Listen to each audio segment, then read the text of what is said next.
시청자 여러분 안녕하십니까. 화요일 뉴스나우 시작합니다. 도널드 트럼프 미국 대통령이 중동 상황을 이유로 주요 7개국 G7 정상회의가 열리는 캐나다에서 조기에 귀국하기로 했습니다. G7 정상회의를 계기로 열릴 전망이던 이재명 대통령과 트럼프 대통령 간 한미 정상회담도 열리지 못할 것으로 보이는데요. 워싱턴 연결해서 자세한 내용 알아보겠습니다. 권준기 특파원, 트럼프 대통령이 돌연 조기 귀국을 결정했다고요? 그렇습니다. G7 정상회의에 참석하기 위해 캐나다를 방문 중인 트럼프 미국 대통령이 일정을 단축하고 조기 귀국하기로 했습니다. 2시간 전쯤 G7 정상회의 기념 촬영을 마쳤는데 이 자리에서 트럼프 대통령은 아주 중요한 일이 있어 최대한 빨리 돌아가야 한다고 말했습니다. G7 정상들과 만찬을 마친 뒤에 곧바로 비행기를 타야 할 정도로 급박한 일이라는 겁니다. 직접 들어보시죠. You probably see what I see, and I have to be back as soon as I can. I'm going to have dinner with these wonderful leaders, and then I get on the plane. I have to be back early for obvious reasons. I loved it. I tell you, I loved it, and I think we got a lot done. Really, a lot done. UK, we signed a big trade deal. 만찬 행사는 현지 시간으로 밤 9시, 한국 시간으로는 잠시 후 정오입니다. 따라서 오후 1~2시쯤이면 트럼프 대통령이 귀국길에 오를 것으로 보입니다. 트럼프 대통령은 기자들에게 비행기에서 보자고 말해 기내에서 자세한 상황을 설명할 뜻을 내비쳤습니다. 캐롤라인 레비 백악관 대변인은 SNS에 올린 글에서 중동에서 벌어지는 상황 때문에 조기 귀국하게 됐다고 밝혀 이란, 이스라엘 간 무력 공방과 관련한 일로 파악됐습니다.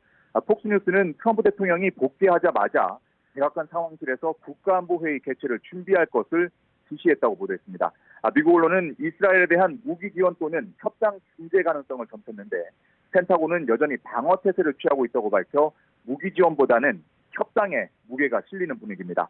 앞서 트럼프 대통령도 키어 스타머 영국 총리와 양자 회담 자리에서 이란에 무슨 일이 일어날 거라며 지금도 이란 측과 통화를 하고 있고 직접 만나는 게 늘 더 좋긴 하다 이렇게 밝혔습니다. 네, 캐나다에서 트럼프 대통령과 이재명 대통령의 첫 대면이 예상됐는데 그렇다면 불발될 가능성이 높아진 거죠?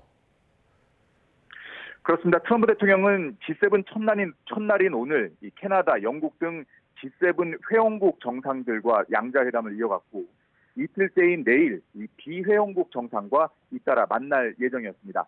이재명 대통령도 회의 이틀째 트럼프 대통령과 회담할 예정이었지만 트럼프 대통령이 조기 귀국하면서 만나지 못하게 됐습니다. 트럼프 대통령은 내일 멕시코와 우크라이나 대통령과도 회담하기로 했는데 역시 모두 불발될 것으로 보입니다. 이에 따라 오는 24일 네덜란드에서 열리는 나토 정상회의에서 이재명 대통령과 트럼프 대통령의 대면 회담 일정이 다시 협의될지 주목됩니다. 지금까지 워싱턴에서 전해드렸습니다. 네, 이와 같은 트럼프 대통령의 조기 귀국 소식에 대해 우리 대통령실은 이미 한미 정상회담이 예정돼 있었다면서 정확한 상황을 파악하고 있다고 밝혔습니다. 한일 정상회담과 관련해선 꽤 구체적인 진척이 있다고 설명했는데요. 캐나다 현지에 나가 있는 취재기자 연결하겠습니다. 홍민기 기자. 네, 캐나다 캘거리에 마련된 대통령실 프레스센터입니다. 네, 트럼프 대통령 조기 귀국 보도에 대해서 우리 대통령실이 밝힌 내용 먼저 설명해 주시죠. 네, 트럼프 대통령의 조기 귀국 소식이 이곳 캘거리 프레스센터에도 전해지면서 한때 이곳 취재진도 술렁이었는데요. 대통령실 관계자가 조금 전 이곳에서 기자들과 만나 현 외교 상황을 설명했습니다. 이미 한미 정상회담은 예정돼 있었고 상황을 확인하고 있다고 밝혔는데요. 자신도 외신 속보를 통해 소식을 접한 상황이라며 정상회담 방식과 만남 시간까지 나와 있었던 만큼 정확한 사실관계를 확인해봐야 한다고 설명했습니다. 트럼프 대통령이 현지 시각으로 오늘 밤 귀국하겠다고 백악관이 밝힌 만큼 초청국 자격으로 내일부터 G7 공식 행사에 참여하려던 우리로서는 예상했던 한미 정상회담 일정에 차질이 불가피한 상황입니다. 미국과는 관세 협상과 방위비 분담금, 또 북핵 문제 등 여러 현안이 산적해 있는 상황인데요. 트럼프 대통령이 현지를 떠나기 전 이재명 대통령이 찾아가 만날 가능성이 있느냐는 질문에 대해서도 대통령실 관계자는 더 확인해 봐야 한다고 답했습니다. 이 관계자는 다만 한일 정상회담과 관련해선 꽤 구체적인 진척이 있는 것으로 알고 있다고 설명했습니다. 네, 이 대통령은 캐나다 도착 첫날 다른 나라 정상들과의 만남이 있었죠? 네, 이 대통령은 우리 시각으로 오늘 아침 6시 반쯤 시릴 라마포사 남아프리카 공화국 대통령과 정상회담을 했습니다. 이 대통령 전용기로 캐나다 캘거리 공항에 착륙한 지 3시간여 만으로 취임 후 첫 대면 회담이었는데요. 이 대통령은 남아공이 한국의 아프리카 진출 관문이라며 관심과 지원을 당부했고, 라마포사 대통령은 우리 기업의 우수한 기술력이 자국 산업 발전에 도움이 되길 바란다고 화답했습니다. 이 대통령은 이어 캘거리 시내 한 호텔에서 앤서니 알바니지 호주 총리와도 만났습니다. 대통령실은 두 정상이 북핵 문제 등 진전을 위해 포괄적 전략 동반자로서 협력을 강화해 나가자는 데 뜻을 모았다고 밝혔습니다. 남아공과 호주는 우리와 함께 이번 G7에 초청된 나라들로 공식 행사 참석 전 다른 초청국과 먼저 만나며 정상외교 일정을 시작한 겁니다. 이 대통령은 오늘 추가 일정을 이어가며 한미 한일 정상회담 성사를 위한 노력과 준비를 이어갈 것으로 보입니다. 이번 첫 해외 방문에 동행한 김혜경 여사는 캐나다 측이 주재하는 공식 일정에 참가했습니다. 지금까지 캐나다 캘거리에 마련된 대통령실 프레스센터에서 YTN 홍민기입니다. 윤석열 전 대통령의 배우자 김건희 여사와 관련된 각종 의혹의 수사를 맡은 민중기 특별검사가 김 여사 조사에 대한 입장을 직접 밝혔습니다. 특검보 임명 뒤에 논의해보겠다면서도 대면 조사가 이루어지리라 생각한다고 말했는데요. 취재기자 연결해서 들어보겠습니다. 이준엽 기자, 민특검이 김 여사 대면 조사 가능성도 열어둔 듯한 모양새죠? 네, 민중기 특검은 조금 전 김건희 여사 대면 조사 필요성에 대해 어느 시기인지는 모르겠지만 조사가 이뤄지리라 생각한다고 말했습니다. 다만 김 여사 측에서 연락이 온 바는 없고 특검보 임명이 되면 차츰 논의해보겠다고 설명했습니다. 또 어제 김 여사가 지병을 이유로 입원하면서 수사에 차질이 생길 가능성에 대해 묻자 이번 사실을 언론 보도를 보고 알았다며 지금은 준비 작업부터 집중하고 있다는 취지로 답했습니다. 언론 보도를 접하고 알게 됐습니다. 어떻게 조사할지는 아직 구체적으로 정하지 않았고요. 민특검은 준비 상황과 관련해 사무실 후보는 최종 2군데를 놓고 협의 중이라며 곧 정해질 거라고 전했습니다. 인력면에서도 준비지원단 구성과 파견검사 등을 요청하기 위한 명단을 작성하고 있고 특히 변호사 출신 특별수사관 상당수가 내정돼 대한변호사협회 등에 채용 공고할 예정이라고 덧붙였습니다. 네, 먼저 조금 전 전화 연결 상황이 좋지 않았던 점 양해를 부탁을 드리겠고요. 자, 이준엽 기자, 최상병 특검도 기자들에게 준비 상황을 설명했죠? 네, 이명현 최상병 특검도 출근길 기자들과 만나 오늘까지 특검보 후보 명단을 대통령실에 제출하겠다며 검증 작업 중이라고 밝혔습니다. 군법무관이 우선이냐는 질문엔 관계된 분이 많아 그럴 예정이라고 답했습니다. 이 특검은 다만 박정훈 대령 변호인이던 김경호, 김정민 변호사의 합류는 둘 다 불가하다며 불발 소식을 알렸습니다. 네, 오늘까지는 대통령실에 제출을 해야 되거든요. 계속 검증 작업 중입니다. 예. 이 특검은 사무실을 서초동에서 구할 수 있을 것 같으냐는 질문에는 그렇다고 말했는데요. 이 밖에 타기관과의 파견 인력 협의 등은 특검보가 선정된 뒤에 할 예정이고 고위공직자수사처와의 수사 실무 협의도 특검보 인선 뒤에 이루어질 거라고 내다봤습니다. 네, 마지막으로 내란 특검 상황도 정리해 주시죠. 네, 앞서 조은석 내란 특검으로부터 추천을 의뢰받은 대한변호사협회가 김영수, 박옥수, 윤태윤 변호사를 특검보 후보로 전달했습니다. 조 특검은 어제 고검 검사급 9명을 파견해달라고 대검찰청에 요청하기도 했는데요. 사무실은 서울고검 청사로 정하고 검찰 측에 제공을 요청했는데 박세현 서울고검장은 오전 출근길에서 아직 관련 협의가 진행 중이라고 말했습니다. 조 특검 역시 언론 공지를 통해 오늘은 서울고검에 출근하지 않지만 사무실과 관련해서는 필요한 부분을 계속 협의하고 있다고 밝혔습니다. 다만 특검법에 따르면 공공기관은 사무실 제공 요청에 특별한 이유가 없으면 응하게 규정돼 있습니다. 지금까지 서울고등검찰청에서 전해드렸습니다. 새 정부가 출범하고 원내 사령탑이 바뀐 뒤 여야가 처음으로 원내대표 회의를 열고 주요 현안을 논의했습니다. 더불어민주당은 민생회복 지원금을 위한 추경 편성을 거듭 강조했고 국민의힘은 소수 야당으로서 협치를 중시하되 견제도 잊지 않겠다고 밝혔습니다. 이런 가운데 김민석 총리 후보자의 인사청문회 특위 여야 간사 회동이 열렸지만 40분 만에 빈손으로 끝났습니다. 국회 연결해서 들어봅니다. 윤웅성 기자.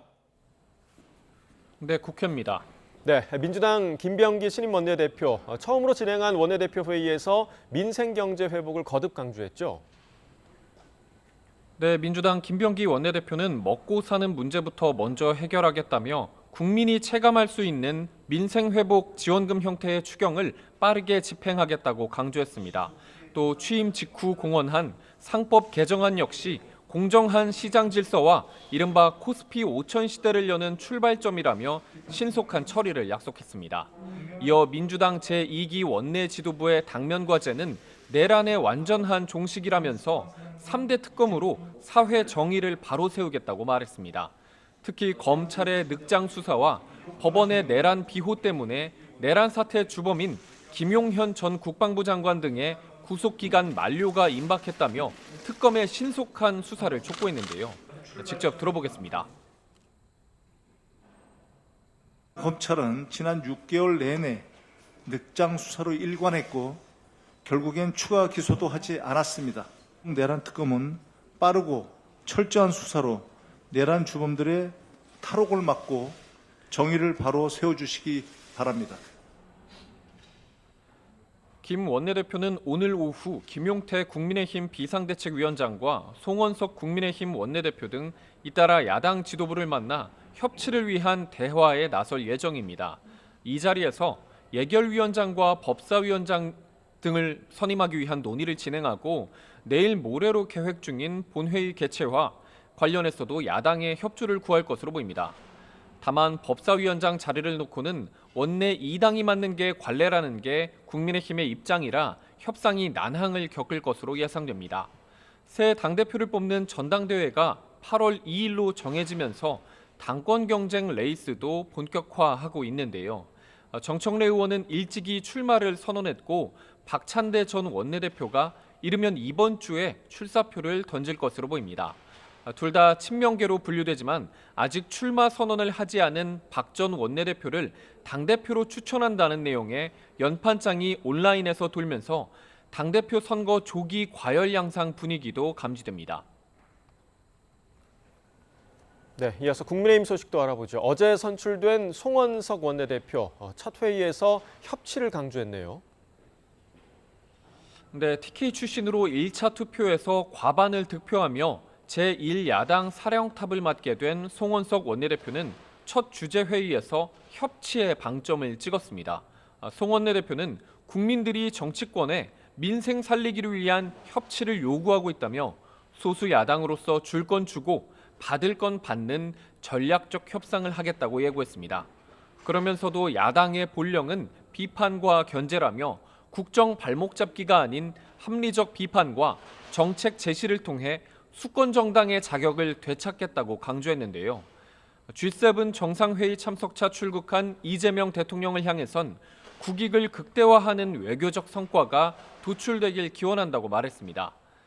대선 패배 이후 당 수습 방안으로 조속하게 혁신위원회를 구성해 김용태 비대위원장이 제안한 5대 혁신안 등을 포함한 논의를 이어가겠다고 밝혔는데요. 직접 들어보겠습니다. 혁신위는 김용태 비대위원장이 제안한 5대 개혁안을 포함하여 당의 전반적인 시스템 개혁까지 포함하는 구조개혁을 논의하고 당내 의견을 두루 수렴하는 개혁안을 준비할 것입니다. 김민석 국무총리 후보자의 인사청문회 특위 여야 간사 회동이 오전에 열렸지만 40여 분 만에 끝났습니다. 이종배 위원장은 일정과 증인 신청을 두고 협상을 벌였지만 합의에 이르지 못했고 오후 4시에 다시 논의를 이어가기로 했다고 밝혔습니다. 앞서 특위 소속 국민의힘 의원은 YTN과의 통화에서 다음 주 초반 사흘 동안 청문회를 제안할 계획이라고 말했습니다.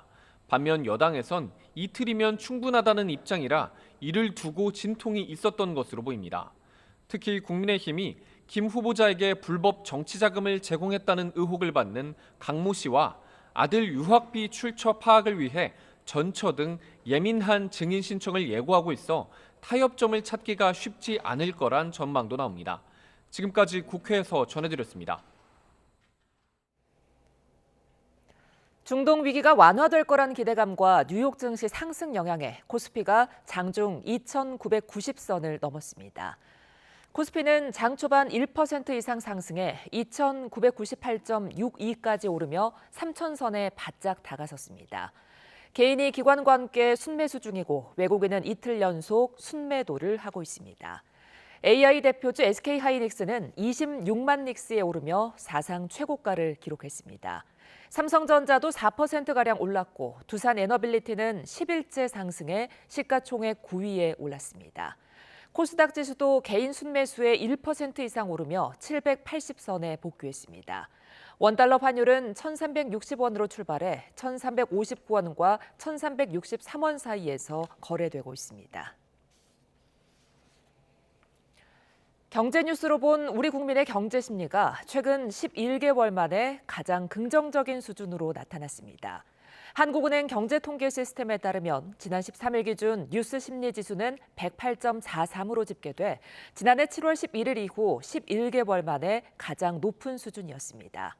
코스피가 2,900선을 돌파하는 등 국내 증시가 모처럼 활기를 띠는 점과 20조 원 이상의 2차 추가 경정 예산 편성이 논의되는 점 등이 경제 심리 개선에 영향을 미친 거로 분석됩니다. 경찰과 고용노동부가 작업하던 근로자가 숨진 SPC 삼립 시화 공장에 대해 사고 발생 한 달 만에 강제 수사에 나섰습니다. 당국은 압수수색을 통해 2인 1조 근무 수칙 등 안전관리를 제대로 했는지 관련 자료를 확보할 걸로 보이는데요. 현장에 취재기자 나가 있습니다. 김희영 기자. 네, SPC 삼립 시화 공장입니다. 네, 압수수색을 아침부터 시작했다고요? 네, 오전 9시에 시작돼 아직 진행 중인데요. 노동부 관계자 등이 탑승한 차량 여러 대가 진입했고 파란 박스를 내리는 모습도 포착됐습니다. 경찰과 노동부는 모두 80명을 투입해 이곳 시화 공장과 SPC 삼립 양재 본사에서도 압수수색을 벌이고 있습니다. 앞서 지난달 19일 새벽 3시쯤 이곳 SPC 삼립 시화 공장에서 50대 여성 노동자가 냉각 컨베이어 벨트에 윤활유를 뿌리다 기계에 끼어 숨졌습니다. 이 사고를 수사하는 당국은 4차례 시도 끝에 며칠 전 압수수색 영장을 발부받아 오늘 전격 집행에 나섰습니다. 네, 이번 압수수색에서 어떤 부분을 중점적으로 살펴볼까요? 네, 수사당국은 SPC 삼립 측이 안전 확보 의무를 소홀히 한 것으로 보고 있습니다. 이번 사고 당시 2인 1조가 아니라 개별 작업을 하고 있었다거나 사고 예방 장치가 제대로 갖춰지지 않았다는 의혹과 관련해서도 자료 확보를 시도할 것으로 보입니다. 앞서 숨진 노동자가 기계에 뿌리던 윤활유가 인체에 유해한 공업용 윤활유 아니냐는 의혹이 제기되기도 했는데요. 경찰은 이와 관련해 윤활유가 담겼던 용기를 이미 제출받아 국과수에 성분 분석을 의뢰한 상태입니다. 당국은 또 해당 공장에서 과거에 비슷한 사고가 있었는지도 들여다볼 것으로 보이는데요. 이에 따라 사고 관련 기록이나 CCTV 확보도 시도할 것으로 보입니다. 현재 관계자들에 대한 수사는 어떻게 진행되고 있습니까? 네, 경찰은 업무상 과실치사 혐의로 센터장 등 공장 직원 7명을 입건해 수사하고 있습니다. 노동부도 SPC 삼립 김범수 대표이사와 시화 공장장 등을 산업안전보건법 위반 혐의로 입건했고 김 대표와 SPC 삼립 법인, SPC그룹 허영인 회장이 중대재해처벌법을 위반했는지도 조사하고 있습니다. 지금까지 SPC 삼립 시화 공장에서 YTN 김희영입니다. 오늘 새벽 3시쯤 강원도 삼척시 도계읍의 한 탄광에서 갱도 붕괴 사고가 발생해 야간 작업 중이던 57살 A씨가 매몰됐습니다. 사고는 갱도 진입 후 약 3km 지점에서 발생했는데 현장에 투입된 광업소 구조대 30여 명이 1시간여 만에 A씨를 발견해 병원으로 옮겼지만 숨졌습니다. 경찰은 물을 머금은 석탄층이 무너지면서 사고가 난 걸로 보고 사고 경위를 조사하고 있습니다. 오늘 새벽 경기도 안산시 도심에서 50대 운전자가 경찰과 40분 넘게 추격전을 벌였습니다. 이 운전자는 순찰차 6대를 들이받고서야 멈췄는데 경찰은 약물 검사 등을 바탕으로 정확한 사건 경위를 조사하고 있습니다. 사회부 취재기자 연결합니다. 이현정 기자, 당시 상황 어땠습니까? 네, 먼저 저희 YTN에서 단독 입수한 영상부터 보시겠습니다. 검은색 차량이 차선을 넘나들며 도로를 역주행합니다. 마주오는 차량을 피해가며 위험천만한 질주를 이어갑니다.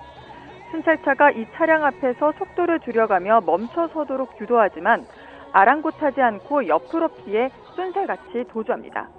결국 도로 한복판에서 순찰차 여러 대가 이 차량을 둘러싸고 운전자를 체포하면서 추격전은 40분 만에 마무리됐습니다.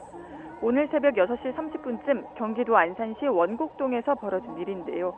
도주 차량은 출동한 순찰차 10대 가운데 6대를 들이받고 나서야 멈췄는데 인명피해는 없는 것으로 파악됐습니다.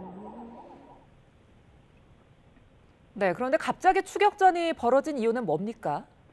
네, 첫 신고는 오늘 새벽 3시 50분쯤 시화 나들목에서 접수됐습니다.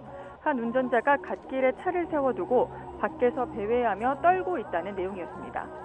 출동한 경찰은 A씨를 보호 조치하기 위해 1시간 40분에 걸쳐 대화를 시도했지만 A씨는 갑자기 도주를 시작했는데요. 시화 나들목을 빠져나와 남한산 나들목을 거쳐 안산 도심 일대를 돌며 경찰과 추격전을 벌인 것으로 파악됐습니다.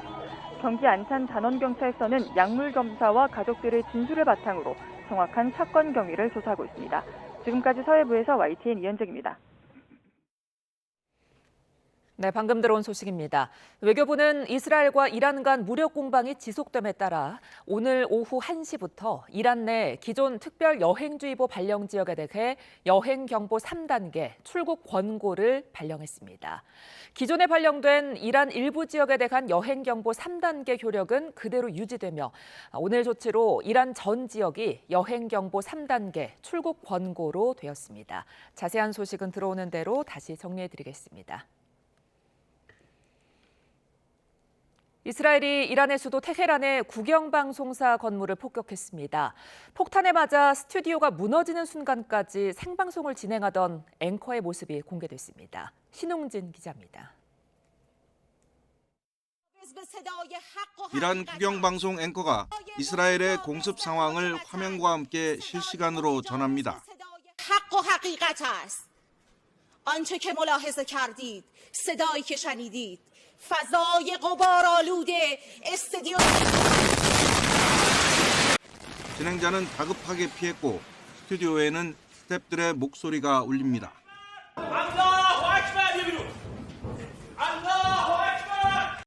현지 시간 16일 저녁 이란 수도 테헤란의 국영방송 IRIB가 이스라엘의 공습을 2차례 받았습니다.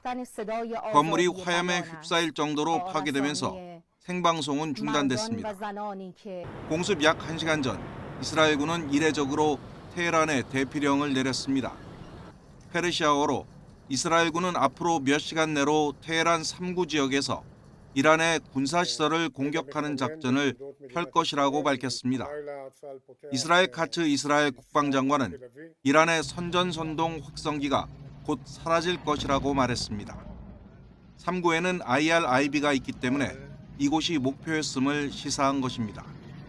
IRIB 측은 폭격 가능성을 충분히 인지하고도 위험을 무릅쓴 채 생방송을 진행한 것으로 보입니다. 폭격 당시 앵커는 별다른 부상 없이 다시 카메라 앞에 섰습니다.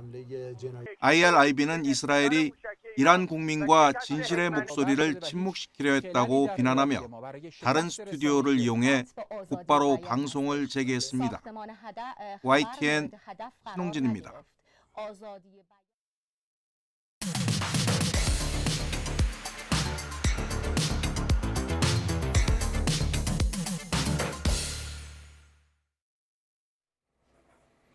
각이 살아있는 정치평론 시사정각 시작합니다. 오늘도 각이 서는 두 분을 모셨습니다.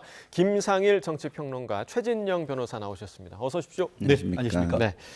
자, 이재명 대통령이 현재 캐나다에서 열리고 있는 G7 정상회의에 참석 중인데 취임 후 얼마 안 된 첫 외교 무대라 많은 관심이 지금 쏠리고 있는 상황입니다.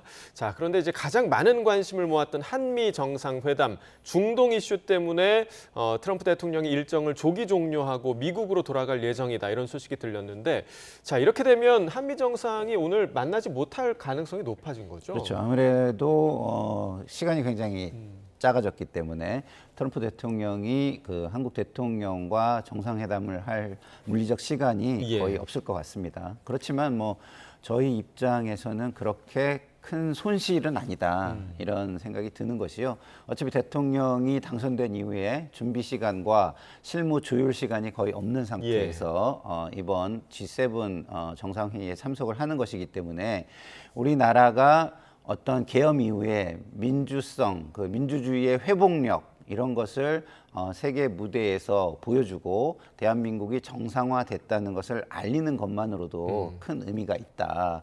그리고 뭐 어쨌든 트럼프 대통령과 아이스 브레이킹을 하고 뭐 스몰 토크를 할 수 있는 정도만 돼도 어차피 이번 정상회담에서 한미 간에 할 수 있는 것은 실질적인 것은 다 하는 것이다라는 측면으로 볼 때 아주 실질적인 손실은 그렇게 크지 않을 것으로 보입니다. 네, 그러니까 한미 정상회담을 못한다는 아쉬움은 있을 수 있겠습니다만 지금 평론가님 말씀해 주신 것처럼 대한민국이 좀 정상화됐다라는 것에 알리는 것에 좀 방점이 찍혀 있는 그런 첫 외교 무대가 아닌가 생각이 좀 들어요. 외교에는 여야가 없습니다. 그렇기 때문에 이재명 대통령이 해외 첫 어떻게 보면은 그 데뷔 무대에서 성공적인 어떤 그 결과를 가져오기를 기대하는 마음은 국민들이 한 가지 마음인가 아닌가 싶습니다.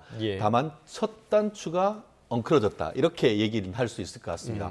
말씀드린 것처럼 캐나다에 가서 서방 7개국 정상회담에 업저버 참석으로 갑니다만 사실 캐나다를 가지만 메인 이벤트는 내일 있을 이 미국 트럼프 대통령과의 회담이었지 않겠습니까? 그런데 가장 핵심적인 어떤 그 트럼프와의 회담 왜 중요하겠습니까? 관계를 회복하는 자체도 중요합니다만 다가오는 그 7월 8일 관세 협상 시한 그것이 있지 않습니까? 그와 관련해서 대한민국 같은 경우에는 다른 어떤 것보다 외교 통상이 중요한 상황 속에서 그에 관한 어떤 그 첫발이라도 내드릴 수 있겠다라는 그런 작은 기대가 있었었는데 이런 부분이 또 미국 측 사정으로 이제 그 무산됐다라는 점에서 국민의 한 사람으로서 굉장히 어떻게 보면 안타깝고 문제는 어떤 일이 벌어졌을 때 플랜 B가 중요한 것 아니겠습니까?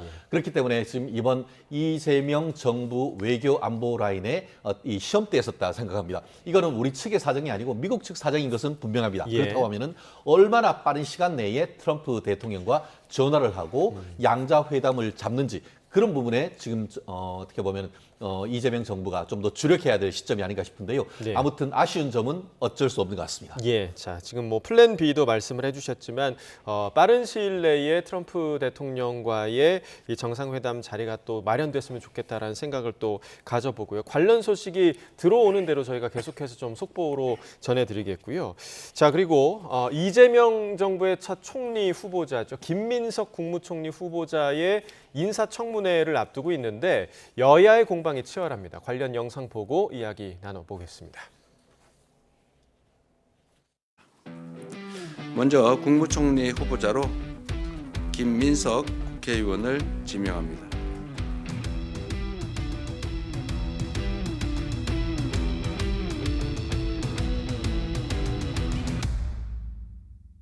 과거 김 후보자에게 불법 정치 자금을 제공하고 지난해까지 국회의원 후원회장을 맡았던 강모 씨와의 관계를 정조준하고 있습니다. 김민석 후보자가 아니라 강신성 씨가 총리 인사청문회에 나와야 합니다.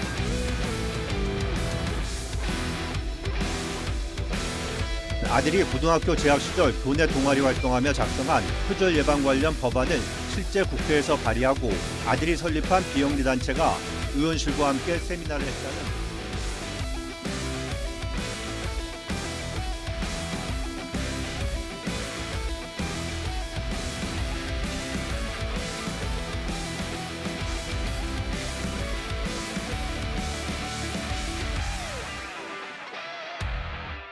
지금이라도 김민석 후보자에 대한 지명을 철회하는 것이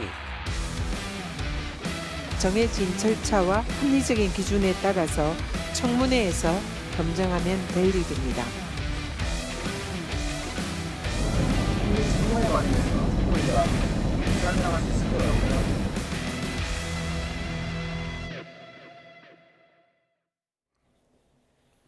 자, 여러 의혹이 제기되고 있는 상황이고, 그리고 김민석 후보자도 해명을 하고 있고, 뭐 SNS에 글도 올리고 있고요. 오늘 그 김민석 후보 청문회와 관련해서 여야 간사가 모이긴 했는데 40분 만에 빈손으로 좀 끝났다는 소식이 조금 전에 전해지기도 했는데, 일단은 여러 가지 의혹들 중에서 만약에 좀 문제가 된다면 가장 문제가 될 만한 사안이 뭐라고 좀 보십니까? 글쎄요, 저는 뭐 가장 큰 문제는 사실은 아빠 찬스가 사실이냐, 이게 가장 국민 정서적으로 가장 큰 문제가 될 수 있는 부분이라고 봅니다. 뭐 나머지 부분도 뭐 국민에게 도덕성 측면에서 공직 후보자로서 높은 뭐 모범적인 수준을 보여주는 것은 아닙니다만은 우리가 알다시피 이전 정권에서도 이런 도덕성 측면에서 모범적인 모습을 보여주진 못하면서 뭐라고 얘기를 했냐면 사람이 없다. 그렇게 찾으면 아무도 시킬 수 없다라고 이야기를 했습니다. 그래서 도덕성 부분에 대해서는 시간이 지나면서 점점점 도덕적으로 더 모범이 될 만한 후보자를 찾아서 내정을 하는 것이 필요하겠다 이런 생각을 합니다만, 지금은 초대 총리로서 이재명 정권의 초대 총리로서 도덕성 부분도 보지만 그 역량, 정책 역량과 이 정권을 빠르게 안정시켜서 성과를 낼 수 있는 사람인지도 같이 보는 것이 굉장히 중요하겠다. 그래서 플러스와 마이너스를 해서 종합 점수로 그렇게 문제가 없다면 빨리 인준을 하고 정부가 일을 할 수 있도록 하는 것이 좋겠다, 이런 생각이 듭니다. 예, 지금 평론가님께서 이제 이른바 아빠 찬스 논란 관련 이야기를 좀 해주셨는데, 이 부분에 대해서 민주당 일각에서는 뭐 자녀를 좀 아빠로서 도운 거 아니냐, 이런 얘기도 나왔거든요. 좀 어떻게 보십니까? 민주당 의원께서 그 언론 보도에 나와서 2030 젊은 청년 세대들의 마음에 불을 지르는 지금 발언을 하신 것 같습니다. 그런 아빠인지 아니한 보통 사람들은 정말 어떻게 살아야 되느냐, 그 정도면 아빠라고 면 충분히 해줄 수 있는 것이 아니냐라고 해서 당연한 것처럼 얘기하고 계시는데요. 저같이 보통 아빠로서는 정말 새 아이를 제대로 서포트 못한 것에 대해서 정말 자괴감을 느끼게 하는 그런 발언이 아닌가 싶은데요. 최근에 그런 얘기가 도는 것 같습니다. 김민석 후보자님은 조국 아빠 찬스 의혹 곱하기 송영길 불법 정치 자금 의혹 곱셈 버전이다.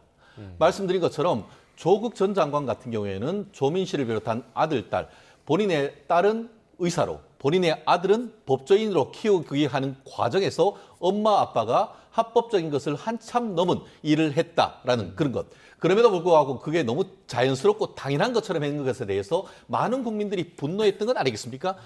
이상일 평론가님 말씀하신 것처럼 국민들의 어떤 반감을 살 수 있는 그런 부분인데, 이제는 이 부분에 대해서 잘못했습니다. 사과하기는커녕 오히려 민주당의 중책을 맡고 있는, 한때는 지금 그 검사장으로서 이재명 대통령의 사건의 변호인으로서, 나아가 지금은 광주 지역의 국회의원으로 있는 분이 이것을 적극 엄호하고 나서는 것이 과연 이재명 대통령과 그리고 이 김민석 총리 후보자를 위해서 합당한지에 대해서는 상당히 의문인데요. 말씀드린 것처럼 또 거기에 더해서 송영길 민주당 전 대표 같은 경우에도 불법 정치 자금으로 해서 유죄 판결을 받고 했던 분 아니겠습니까? 실질적으로 지금 김민석 의원 같은 경우에도 예전에도 이미 이런 부분이 2002년, 2008년 그 무렵에 있었던 불법 정치 자금에 의해서 몇 차례 유죄 확정 판결이 됐던 분인데, 또 이런 분에 대해서 비슷한 부분이 지금 계속 문제가 되고 있지 않습니까? 우리가 왜 상습범을 가중 처벌하죠? 한 번 하긴 어렵습니다. 그리고 한 두 번, 세 번 하고 나면 그것이 쉬워지는 것이고 그걸 당연하게 생각하는 것인데, 본인의 기준으로 봤을 땐 그게 당연할지 모르지만 국민의 어떤 그 국회의원들과 정치인에 대한 눈높이는 예전보다 오히려 훨씬 더 높아졌다는 것, 그것을 아셔야 되지 않을까 생각을 합니다. 네, 국민의 눈높이, 국민 감정에 전혀 맞지 않는 처사다, 이렇게 비판을 해주셨고, 또 국민의힘에서 제기하는 문제 중에 하나가 재산 증식 문제도 있었습니다. 그러니까 5년 전에는 마이너스 5억 네. 8천이었는데 지금 신고한 부분이 2억 1,500만 원 정도. 그러니까 5년 만에 한 8억 정도가 재산이 증식을 했다. 이 과정을 어떻게 설명할 거냐 이 부분이거든요. 과정 뭐 돈과 관련한 거는 증빙이라는 게 항상 예, 예. 존재하는 거니까 증빙을 보여주면 되는 것이죠. 그렇게 입증을 하면 되는 것인데 좀 전에 우리 최 변호사님께서 뭐 지금 국민의 도덕적 눈높이가 높아졌다 이런 말씀을 주셨지만 그만큼 절망감도 굉장히 커졌다고 저는 생각해요. 정치권에서 뭐 도덕적인 인사를 제대로 지금까지 추천을 내정을 한 적이 있나요? 윤석열 정권에서는 뭐 다 문제가 없이 전부 다 뭐 도덕적으로 완벽한 분을 했나요? 그런 게 아니잖아요. 그렇기 때문에 국민의 눈높이는 높아지지만 국민의 절망감도 커지고 있다 이런 생각이 듭니다. 어쨌든 그런 부분에 대해서는 일단 김민석 후보는 태도와 성의 있는 자세가 굉장히 중요하겠다. 뭐 흠결이 과거에 있었던 사람들이 있었다고 해서 그것이 핑계가 돼가지고 과거에 그랬기 때문에 나는 괜찮다. 이렇게 태도를 보인다면 국민 정서를 굉장히 크게 자극할 것이고 아무리 정책적 역량과 국정 운영 능력이 있다 하더라도 청문회를 통과하기 어려울 것입니다. 그래서 태도와 성의 있는 자세 이것을 저는 촉구드리고요. 그렇지만 계속 말씀을 드리지만 과거 정권에서도 초대 총리가 장관들도 추천을 해야 되고 앞으로 할 일이 산적한데 아주 결정적인 입증 자료, 증거를 가지고 이야기하는 게 아닌 한은 제가 볼 때는 너무 과도하게 이야기하는 것은 자신들의 과거를 돌아보지 못하는 일이다 이런 생각도 듭니다. 예, 자 태도와 성의 있는 자세를 좀 강조를 해주셨는데 어떻게 인사청문회에서 좀 속시원이 좀 소명이 될 거라고 예상하십니까? 어떻게 좀 보세요? 속시원이 소명을 한다고 하면 이미 속시원하게 소명을 했어야죠. 아시다시피 지난 그 김민석 후보자님 같은 경우에는 지난주에 본인의 소셜 미디어를 통해서 며칠 내로 본인이 어떤 그 소셜 미디어에 그 내용을 다 밝힌다고 했습니다. 그런데 밝혔다라는 내용을 보면은 오히려 핵심은 비켜가고 오히려 거꾸로 본인에 있었던 어떤 예전에 있었던 그 SK와 관련되는 2억 원 정치자금이나 이런 부분이 그 부분이 핵심이 아니고 오히려 정치 검사가 표적 수사가 했는 것이 핵심이다라고 해서 본인은 아무 관계가 없는데 2억 원을 중앙당에 받아서 영수증 처리하는 것을 나한테 책임을 물었다. 이런 식으로 얘기를 하는데 과연 그것이 정답인가? 저는 아닐 것이다라고 생각합니다. 저는 법조인입니다. 그것을 법률적으로 얘기한다고 하면은 지금 아까 그 좀 전에 말씀드린 것처럼 SK에서 2억을 받은 것을 영수증 처리하지 않았고 다만 그것을 뭐라고 썼냐 하면은 기업 후원금이라고 했습니다. 기업에서 정치자금법상 정치인 후원하는 것이 가능합니까? 불가능해요. 불법이에요. 왜냐? 그렇게 할 경우에는 정치권이 기업에 의해서 종속될 수 있는 우려가 있기 때문에 기업의 정치인에 대한 후원은 못하도록 돼 있습니다. 그런데 이것을 그러고 이거는 본인이 또 뭐라고 했냐면 나랑 아무런 관계가 없다라고 했는데 국민의힘 주진우 의원 그 검찰 출신으로서 판결문을 보고 쓴 글에 의하면은 그것은 이미 SK 임원들이 그 후원금이나 이런 것을 그 자료를 처리할 수 있는 방법이 없다는 것을 김민석 후보한테 다 알렸던 것이고 2002년 전후 같은 경우에는 5만 원권이 없었기 때문에 그것이 만 원권으로 할 경우에는 쇼핑백으로 해가지고 6개가 되고 그 무게가 22.3kg나 된다라고 밝히고 있습니다. 그런데 그것이 어떻게 개인적으로 아무런 문제가 없는 것이고 나와 상관없는 것인지 그렇게 해명을 할 수 있는지에 대해서는 이런 것이 과연 국민에게 솔직하게 하는 태도인지에 대해서 상당히 의문이고 나아가 좀 전에 김상일 평론가님 말씀하신 것처럼 태도 이 부분도 질타하지 않을 수 없는데요. 오늘 또 조금 전에 제가 확인을 했더니만 본인의 소셜 미디어에 외교 안보 라인들에 대한 현안 보고를 받았다라고 해서 마치 지금 본인이 총리 후보자가 아닌 총리인 것처럼 행위를 하고 있는 것을 지금 볼 수가 있습니다. 그 어디를 봐도 총리 후보자인 것처럼 얘기를 볼 수 있는 것은 하나도 없습니다. 지금 전례를 보면은 예전 총리 같은 경우에는 임명되기 전은 내부적으로 어떻게 보면은 이런 현안을 파악하기 위한 취지에서 현안 보고를 비공식으로 받는 건 있지만 이런 식으로 대놓고 총리로서의 현안 보고 받는 것은 처음이라고 생각합니다. 그렇기 때문에 이것은 총리도 아니면서 총리같이 하면은 그것이 오히려 직권남용이 아니냐라는 취지로 오늘 국민의힘에서 비판적인 성명을 내는 것, 이런 부분도 국민들은 하나하나 다 보고 있다는 점 말씀드리고 싶습니다. 네. 자, 지금 언급해 주신 그 오늘 올렸다는 SNS 글에는 본인의 심경과 관련한 내용도 상당히 좀 많았거든요. 맞습니다. 뭐 아내가 눈에 뭐 실핏줄이 터졌다, 부끄럽다, 뭐 이런 얘기 좀 어떻게 보셨습니까? 그러니까 이제 우리나라의 사법 체계라는 것이요.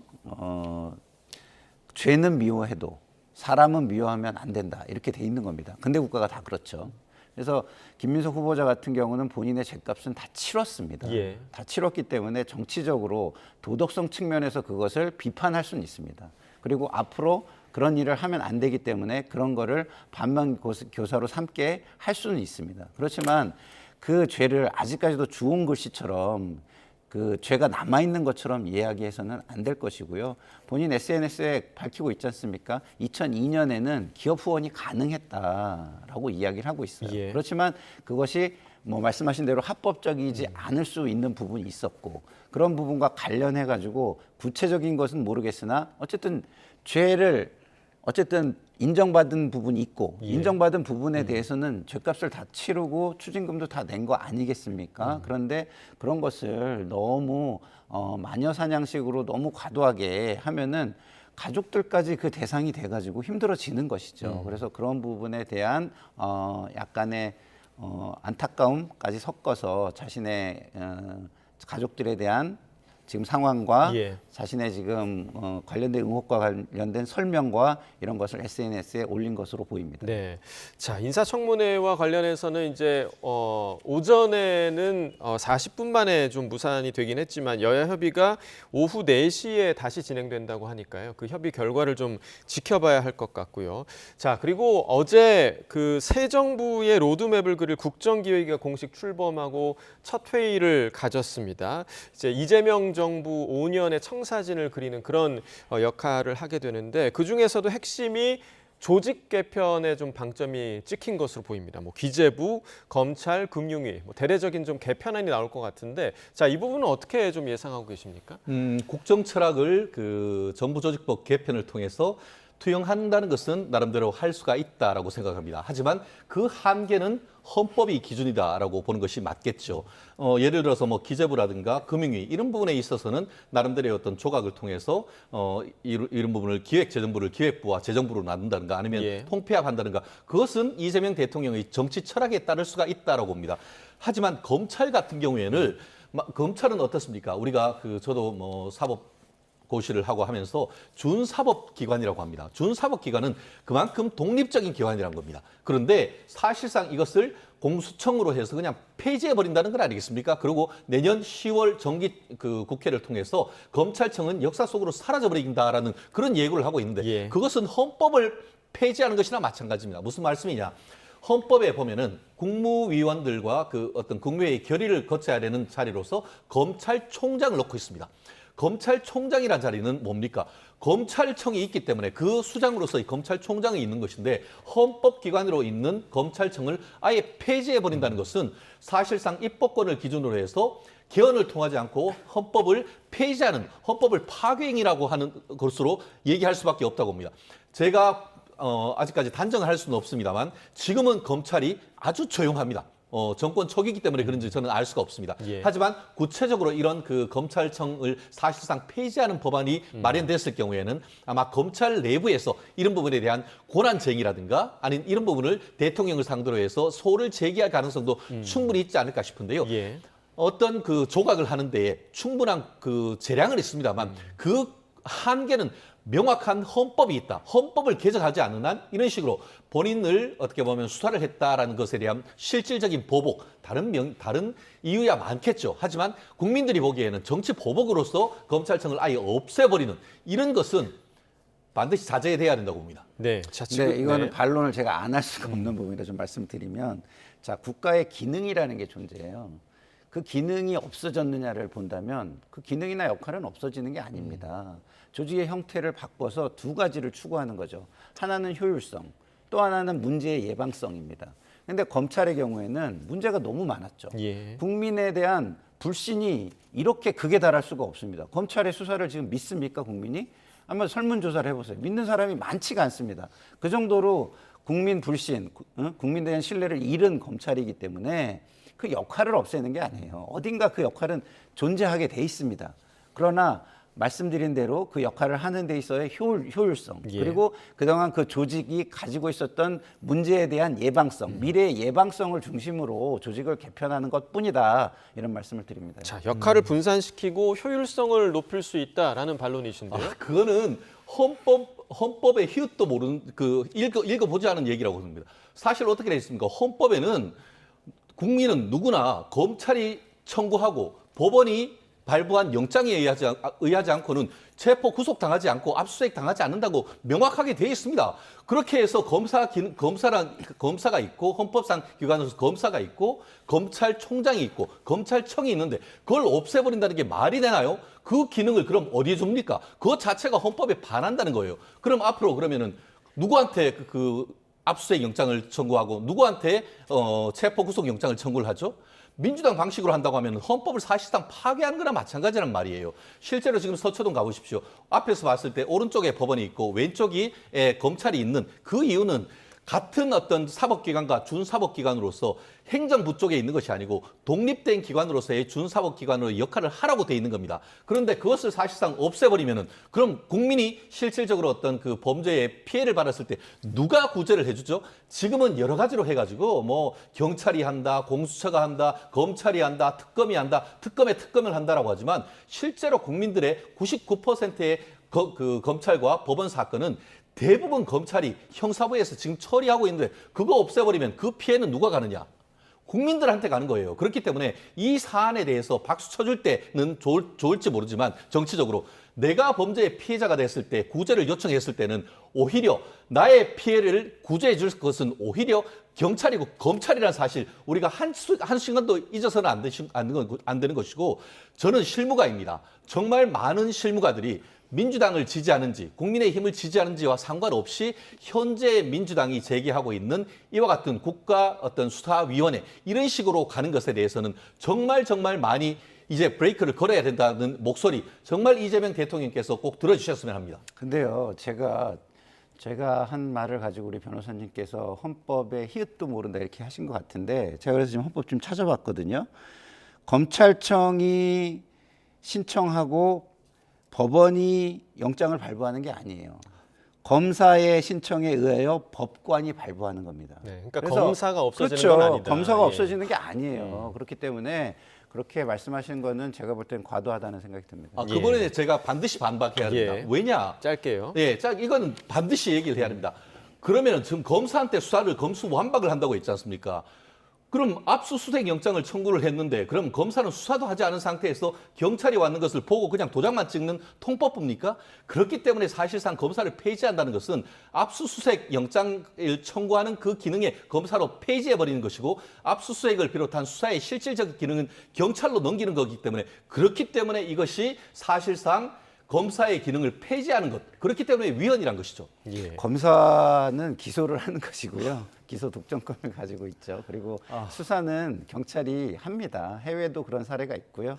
어쨌든 그런 부분에 대해서는 나중에 공청회 같은 게 있으면 우리 최 변호사님께서 나가셔가지고 말씀을 좀 하시면 좋겠네요. 네, 자 이렇게 검찰의 운명이 그야말로 풍전등화에 놓인 그런 상황인데 3대 특검도 본격적으로 시작이 됐습니다. 어제 내란 우두머리 혐의 7차 공판에 나온 윤 전 대통령 처음으로 기자들에게 입을 연 모습을 보였는데 그 모습 잠깐 보고 오겠습니다. 특검에서 소환 조사 요구하면 응하실 건지 궁금합니다. 경찰 출석 요구 이번엔 응하실까요? 세계 특검 모두 아니, 저 사람들 좀 보게 이 앞을 가로막지 좀 말아주시면 안 되겠어요? 네? 이쪽으로 조금 앞으로. 네? 세계 특검 모두 정치보복 특검이라고 보십니까? 네, 여러 질문에는 답을 하지 않고 결국엔 이제 그 방향이 지지자들이 있는 방향이었잖아요. 그러니까 지지자들이 나를 볼 수 있게 좀 비켜달라 이런 요청을 한 건데 이 모습 좀 어떻게 보셨습니까? 글쎄요, 저것도 이제 태도의 문제죠. 김민석 후보자한테 제가 태도를 잘 하십시오라고 얘기한 것처럼 자, 지금 국민들의 관심사라는 게 존재해요. 지지자들만 챙길 그럴 상황이 아닙니다. 그리고 국민의 관심사는요. 공적인 관심사예요. 저런 사적인 개인의 이익이나 인기 이런 게 아닙니다.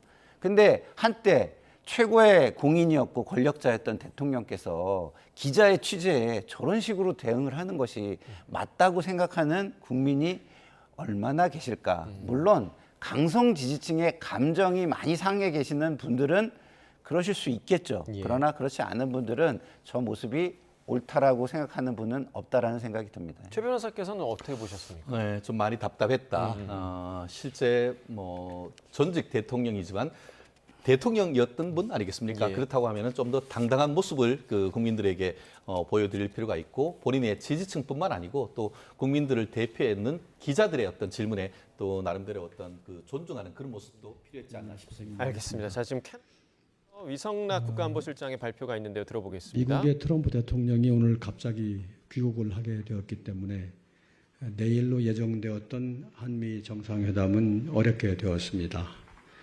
원래 다자계기에 이런 일들이 간간 있긴 한데 아마 이스라엘, 이란 군사적 충돌 문제와 관련이 있어 보입니다. 미 측으로부터는 그런 상황이 생긴 언저리에 저희한테 양해를 구하는 연락이 왔었습니다.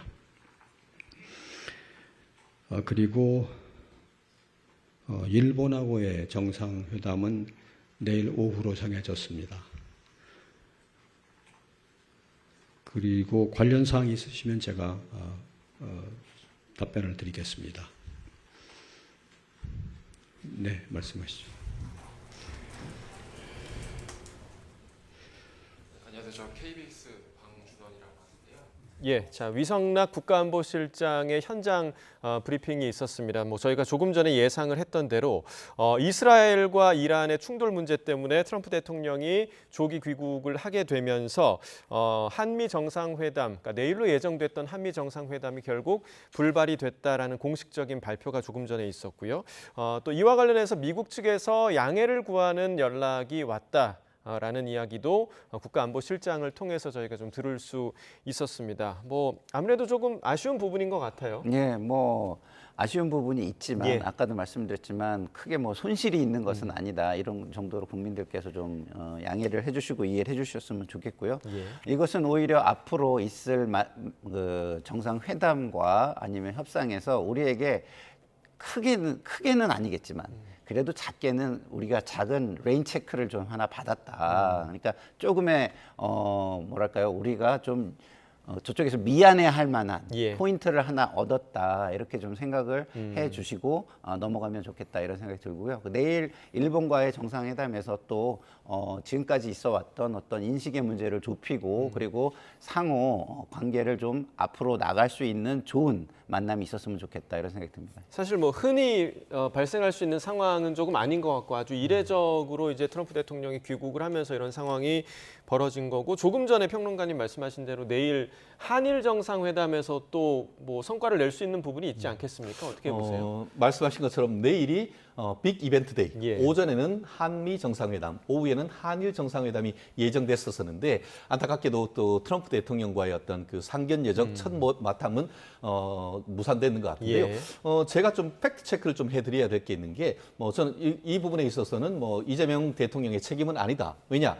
이번뿐만 아니고 제가 확인해 봤더니만 트럼프 대통령은 다른 다자간 정상회담에서도 최종 어떤 그 모임이 끝날 때까지 잊지 않고 돌아가는 케이스도 있었고 실제로 몇 년 전 어떻게 보면 하노이 그때 싱가포르 회담 그걸 위해서 에이펙 회담에서 최종 어떤 그 모임 끝날 때까지 잊지 않고 4시간인가 빨리 나가는 그런 케이스도 있었다라고 하니까 아마 이런 부분에 있어서는 미국의 어떤 큰 어떤 몸집이 있다 보니까 이런 부분은 좀 양해가 되는데 결국 그 미국 측에서 양해를 구하는 그런 모임이 있었다. 저는 그 부분이 되게 중요한 것 같습니다. 그렇다고 하면은 그에 따른 후속 조치, 아까 말씀드렸던 플랜 B를 빨리 가동하면 좋겠다라는 생각이 들고, 한일 정상회담은 내일 오후에 이루어진다라고 하는데요.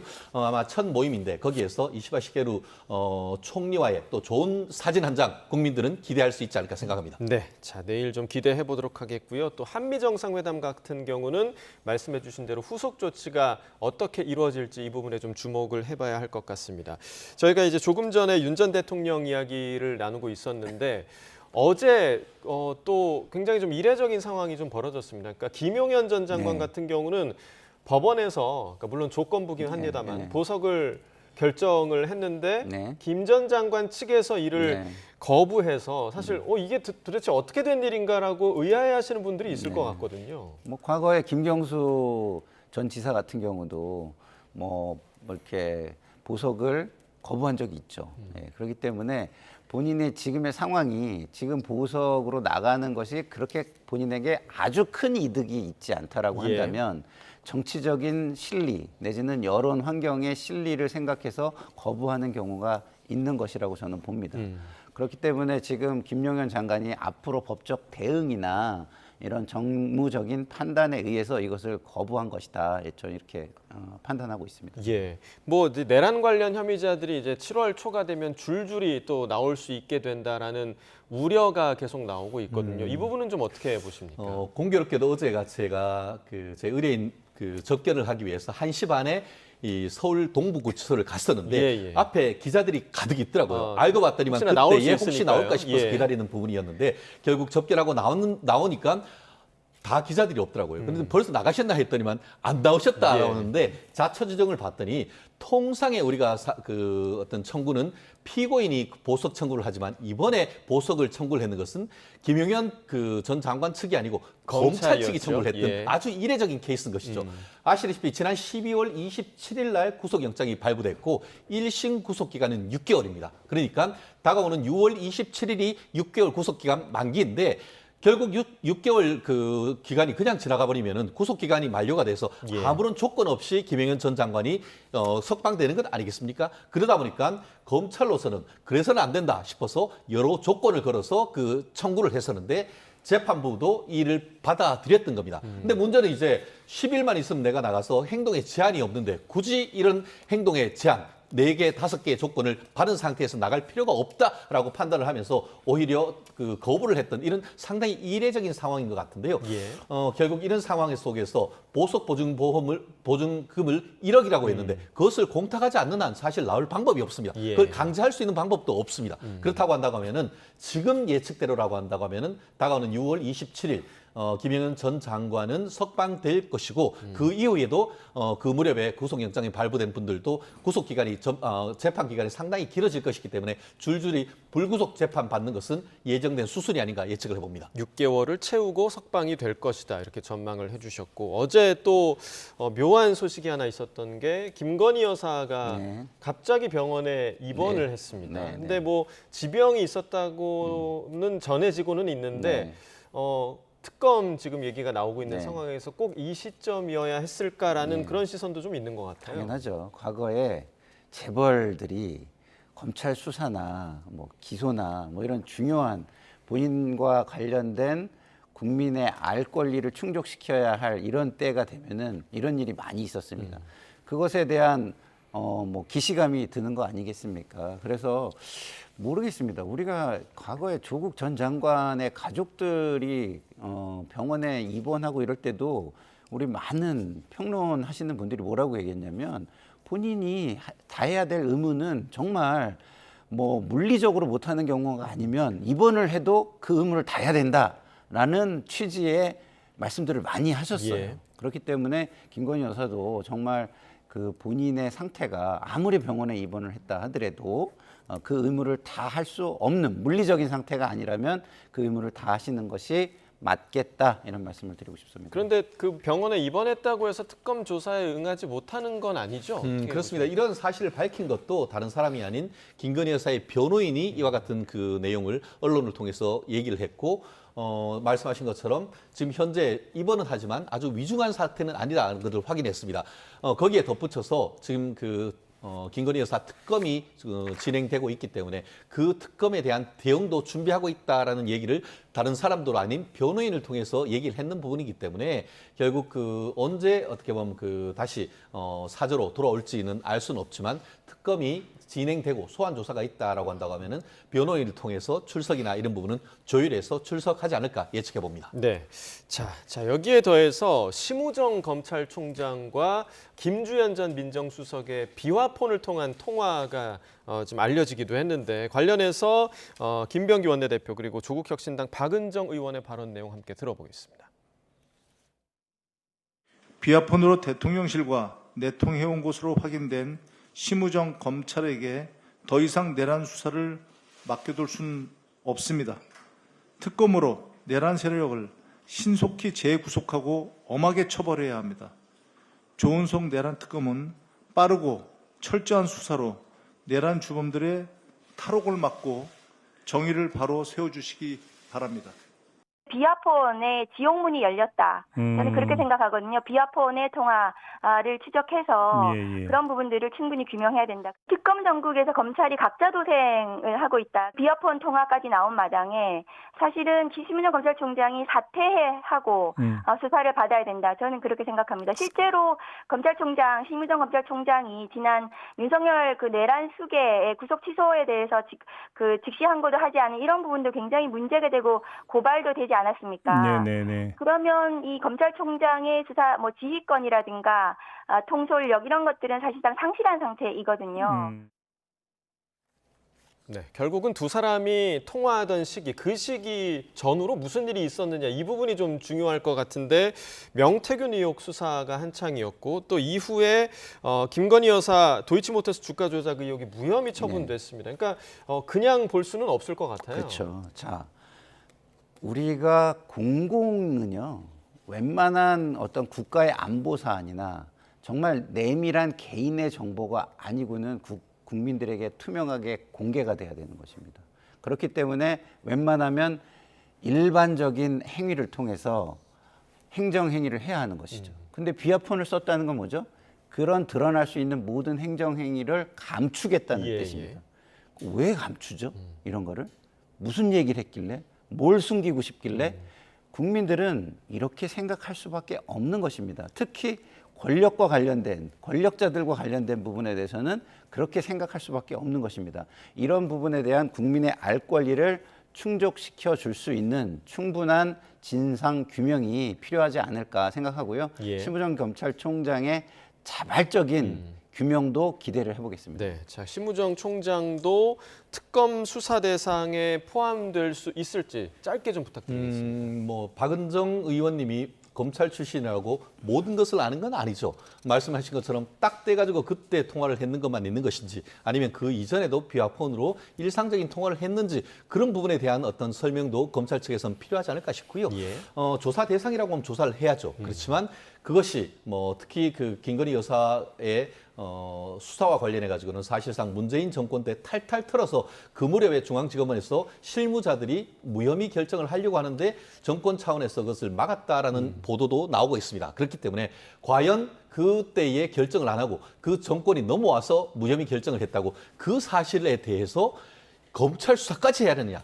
저는 그 부분은 좀 무리한 것이 있다라고 생각하는데요. 그 외에 다른 지금 이른바 명품백 이런 부분은 충분히 국민의 의혹이 있기 때문에 수사를 가능하겠습니다만 수사했는 것 자체에 대해서도 또 수사를 한다는 것은 결국 정치 보복 논란도 발 수 있기 때문에 외과 수술적 수사, 필요한 부분에 대한 수사 이런 부분이 필요하다고 봅니다. 네, 자 마지막으로 국민의힘 상황 짧게 좀 짚고 마무리하도록 하겠습니다. 신임 원내대표 송원석 원내대표가 오늘 첫 회의를 열었는데 어떤 이야기를 했는지 함께 들어보겠습니다. 여야 협상은 줄 건 주고 받을 건 받으면서 싸울 땐 싸우고 협상할 때는 전략적으로 협상을 하도록 하겠습니다. 물론 비판과 견제는 야당의 본령입니다.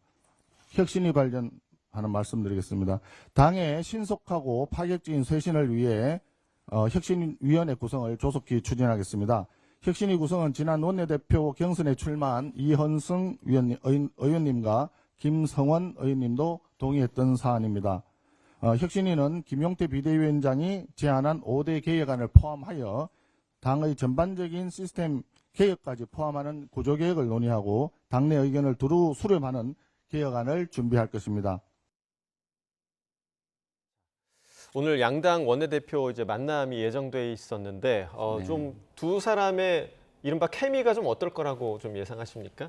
개인적인 케미는 저는 잘 맞을 거라고 봐요. 두 분 다 실무형이고 그다음에 성과를 내고자 하는 어떤 의지와 그런 일을 해본 분들이기 때문에 잘 될 거라고 보는데 개인적인 차원을 넘어서서 지금은 당의 환경이 개인들을 다 지배하는 그런 상황이잖아요. 예.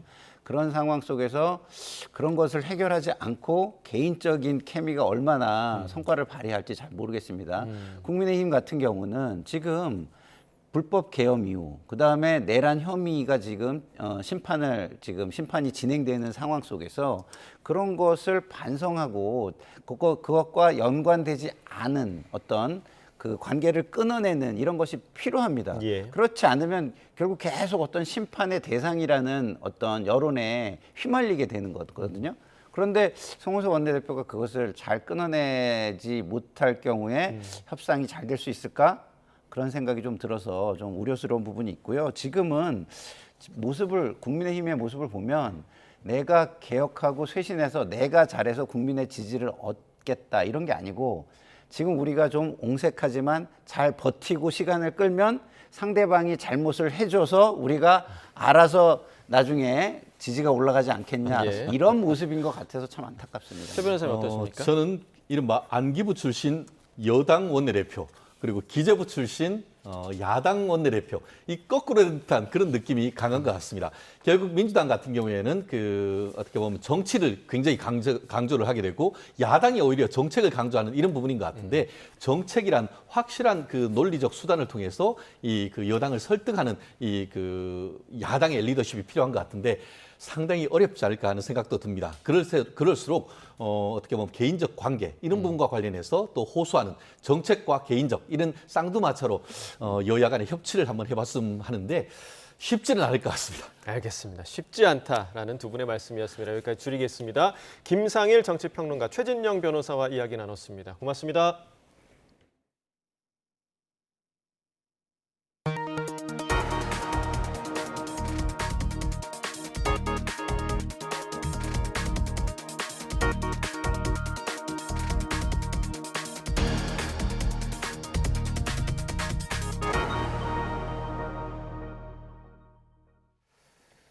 세계 무대를 연이어 제패하고 있는 배드민턴 여제 안세영이 다음 달 일본 오픈을 앞두고 진천 국가대표 선수촌에서 구슬땀을 흘리고 있습니다.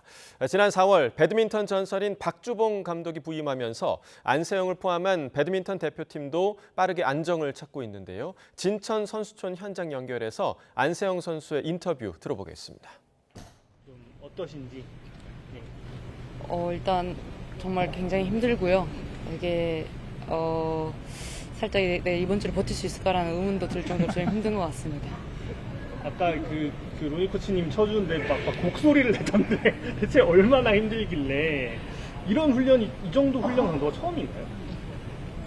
올림픽 전에도 했긴 했지만 근데 생각보다 올림픽 전보다 좀 더 힘든 것 같이 느껴지고요. 또 이제 또 오랜만에 이제 들어와서 또 이렇게 훈련을 하려니까 더 힘든 것 같습니다.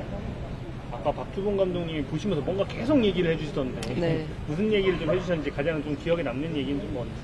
네, 일단 연습을 할 때도 시합처럼 해야 되는데 이제 거기에 있어서 중국 선수들이 어떻게 치고 이런 걸 대비해야 되고 이런 부분에 대해서 계속 상기시켜 주시려고 힘든 순간에 제가 잊어버리니까 왜 하는 이유를 목적을 잊어버릴 때도 있으니까 그런 이유를 좀 계속 상기시켜 주려고 말씀을 해주시는 것 같습니다. 그 감독님 조언 중에 좀 이전 감독님들에게 좀 듣지 못했던 기술적 조언이나 정신적 조언 같은 게 좀 있을까요? 그냥 거의 다 비슷한데요. 지금 박주원 감독님께서는 저에게 이 자리가 지키기 어려운 것도 알지만은 그 부분에 대해서 누구보다 잘 아실 거고 또 그거를 계속 소통해 주시려고 하는 부분에 대해서는 정말 저도 믿고 이제 말을 할 수 있고 또 어려운 부분에 대해서는 정말 계속해서 말을 저보다도 먼저 다가와서 해주시니까 오히려 좀 더 편한 것 같아요. 근데 올림픽 이후로 또 로니 코치님과 계속 좀 동행을 좀 이어가잖아요. 네. 로니 코치님과의 좀 케미에 대해서도 좀 말씀 부탁드리겠습니다.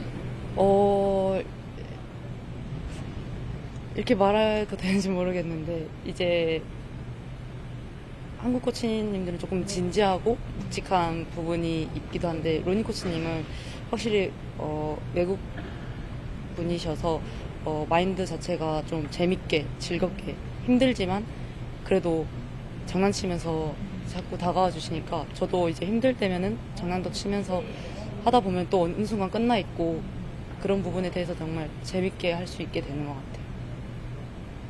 새벽 훈련 하신 건 좀 어땠어요? 지났다는 선수들이 좀 힘들었다는. 새벽은 언제나 힘들잖아요. 어느 누구도 다 힘들게 다가오지만 그래도 버텨야지만이 더 좋아지니까 저는 버티려고 하고 있습니다. 사실 또 많은 대회를 치르다 보니까 좀 불가피해 보이긴 하지만 종종 이렇게 뭐 화면을 보면 하체 통증을 좀 호소하거나 이런 장면들이 그래도 좀 저색해 나오거든요.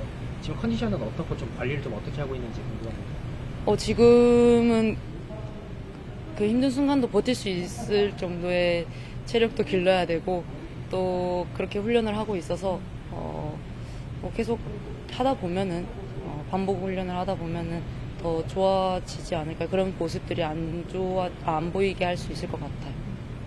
최근에는 영상 분석도 많이 하신다고 들었거든요. 본인의 네. 데이터를 좀 많이 찾는다고 들었는데 네. 실제로 좀 해보시니까 느낌은 어떠셨나요? 어떤 점을 도움이 되셨나요?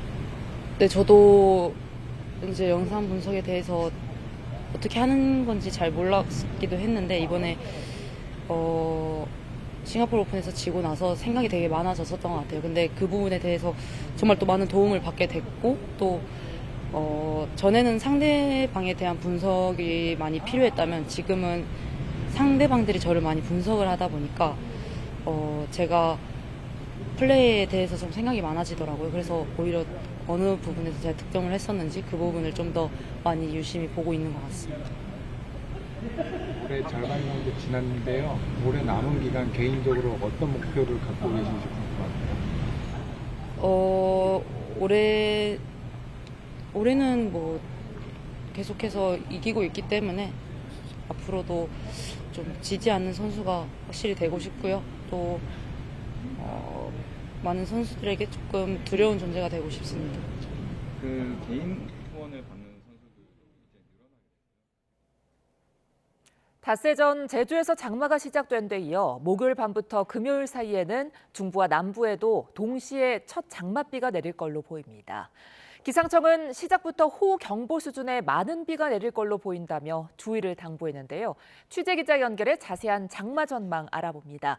김민경 기자, 제주에 이어 내륙도 장마 시작부터 강한 비가 내릴 가능성이 크다고요?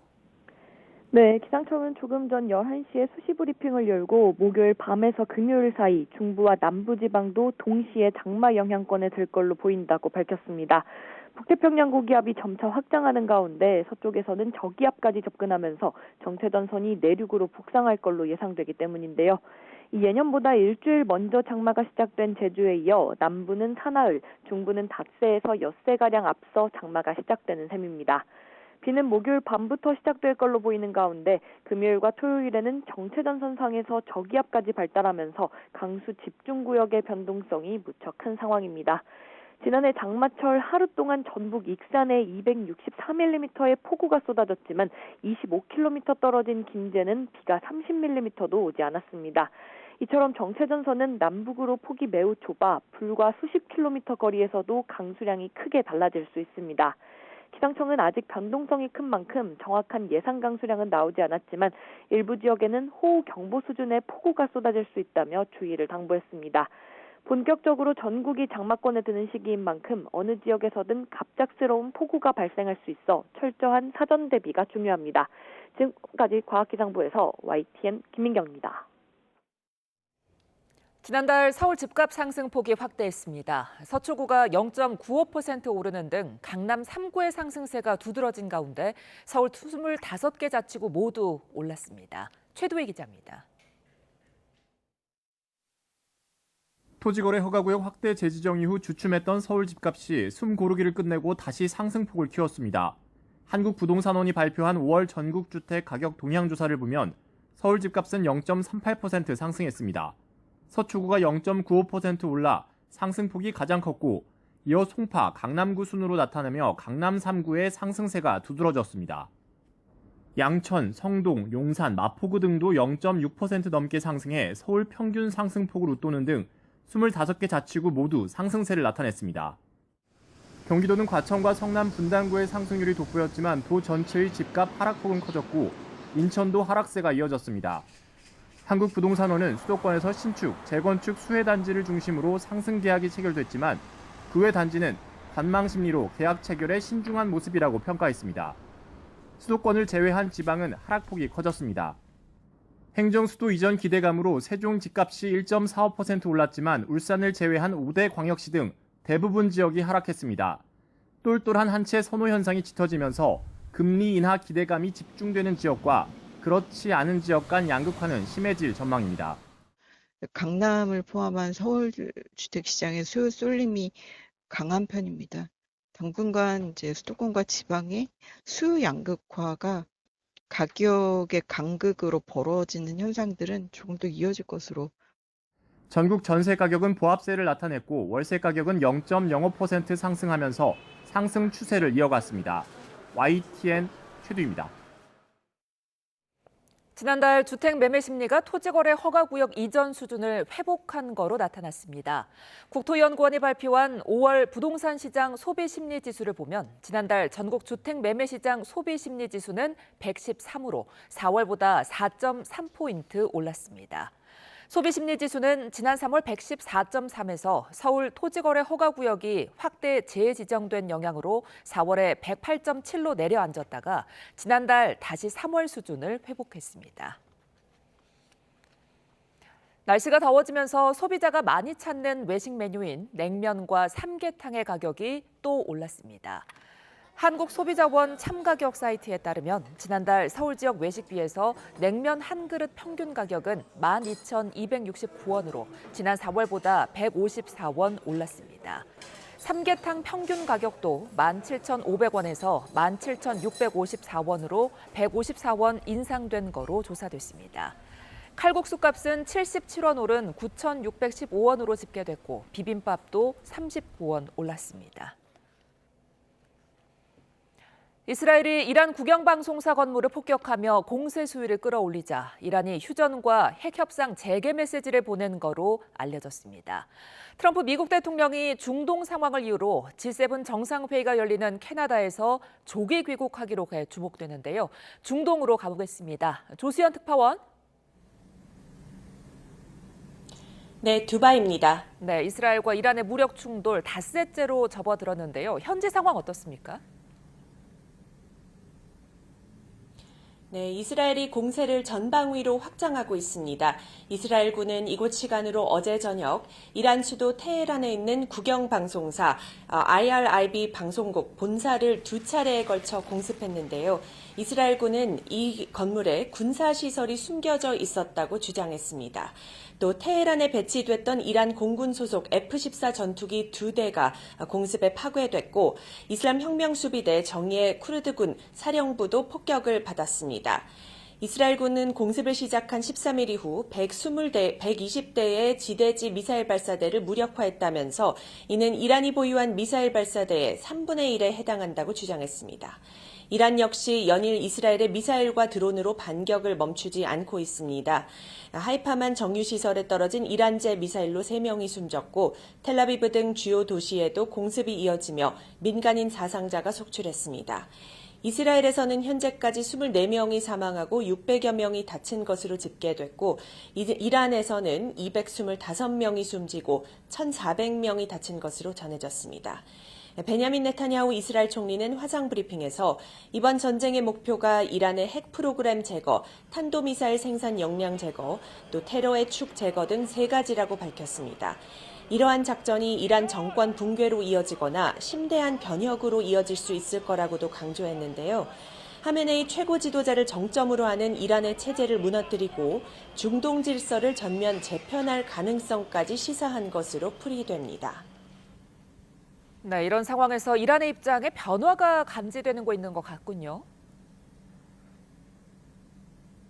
네, 그렇습니다. 이란이 이스라엘과 미국에 간접적으로 공격 중단 그리고 핵협상 재개를 원한다 이런 메시지를 보낸 것으로 알려졌습니다. 월스트리트 저널은 이란이 아랍 중재국들을 통해서 미국이 이스라엘의 공격에 가담하지 않는다면 핵협상 테이블에 복귀할 의사가 있다는 메시지를 다급하게 보냈다고 보도했습니다. 로이터 통신도 소식통을 인용해 이란이 이스라엘과 휴전할 수 있도록 도널드 트럼프 미국 대통령에게 영향력을 행사해달라고 카타르, 사우디아라비아, 오만에 요청했다고 전했습니다.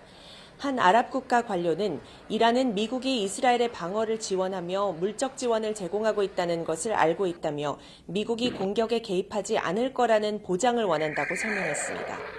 그러나 이스라엘이 쉽게 물러서지는 않을 거라는 전망이 우세합니다.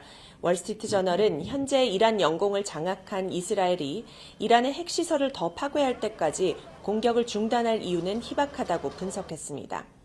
이런 가운데 G7 정상회의에 참석하기 위해 캐나다를 방문한 트럼프 대통령은 일정을 단축하고 조기 귀국하기로 했습니다. 트럼프 대통령은 G7 정상들과 만찬을 마친 뒤 곧바로 비행기를 타야 한다며 가능한 빨리 돌아가야 한다고 말했는데요. 캐롤라인 레빗 백악관 대변인은 중동에서 벌어지는 상황 때문에 조기 귀국하게 됐다고 밝혀 이란, 이스라엘 간 무력 공방과 관련된 것으로 파악되고 있습니다. 트럼프 대통령이 복귀하자마자 백악관 상황실에서 국가안보회의 개최를 준비할 것을 지시했다는 폭스뉴스 보도도 나와서요. 이 급거 귀국 배경에 관심이 집중되고 있습니다. 트럼프 대통령은 또 SNS에 이란은 핵무기를 가질 수 없다며 모두 테헤란에서 즉시 대피해야 한다고 경고해서 그 의미가 뭔지도 주목됩니다. 지금까지 두바이에서 YTN 조수연입니다.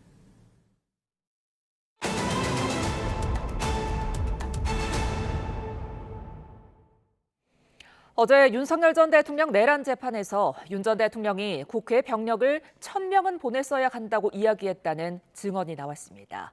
김건희 여사는 지병이 악화돼 병원에 입원하며 향후 특검 수사에 변수가 될 거란 전망도 나오고 있는데요. 관련 내용 김광삼 변호사와 함께 이야기 나눠봅니다. 안녕하십니까? 네, 안녕하세요.